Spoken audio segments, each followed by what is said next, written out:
दो घटनाओं पर ध्यान दीजिए। पहला, वो कैमरा बिल्कुल यहाँ रखकर प्रधानमंत्री अब इंस्टाग्राम पर दिखाई दे रहे हैं।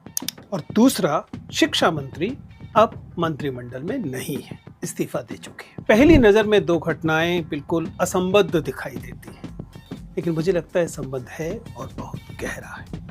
दोनों मिलकर एक घोषणा कर रहे हैं, और घोषणा यह है कि भारत की जेन जी अब केवल परीक्षा देने वाली आबादी नहीं बची, वह देश की पॉलिसी और पॉलिटिक्स दोनों को प्रभावित करने वाली ताकत बन चुकी है। जिस पीढ़ी को कभी रील्स वाली पीढ़ी कहकर हल्के में लिया जाता था, उस पर चुटकुले बनाए जाते थे, उसी पीढ़ी ने दिखा दिया है कि वह सोशल मीडिया पर नैरेटिव भी बना सकती है, सड़क पर लोकतांत्रिक दबाव भी खड़ा कर सकती है और सत्ता से जवाब भी मांग सकती है। शायद यही वजह है कि प्रधानमंत्री को संवाद के मंच भी बदलने पड़ रहे हैं।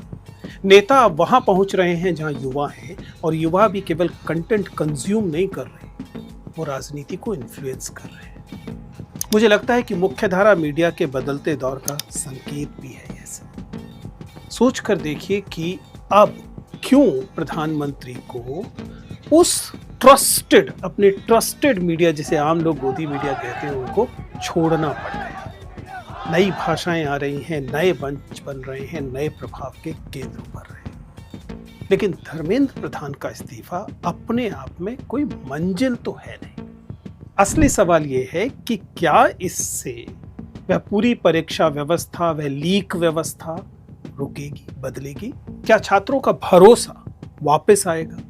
क्योंकि लोकतंत्र में जवाबदेही, अकाउंटेबिलिटी केवल चेहरा बदलने से नहीं आती, व्यवस्था बदलने से आती है। अब एक बात बिल्कुल साफ दिखाई दे रही है, सरकारें अब केवल चुनाव नहीं लड़ेंगी, उन्हें जेन ज़ी की टाइमलाइन भी जीतनी पड़ेगी।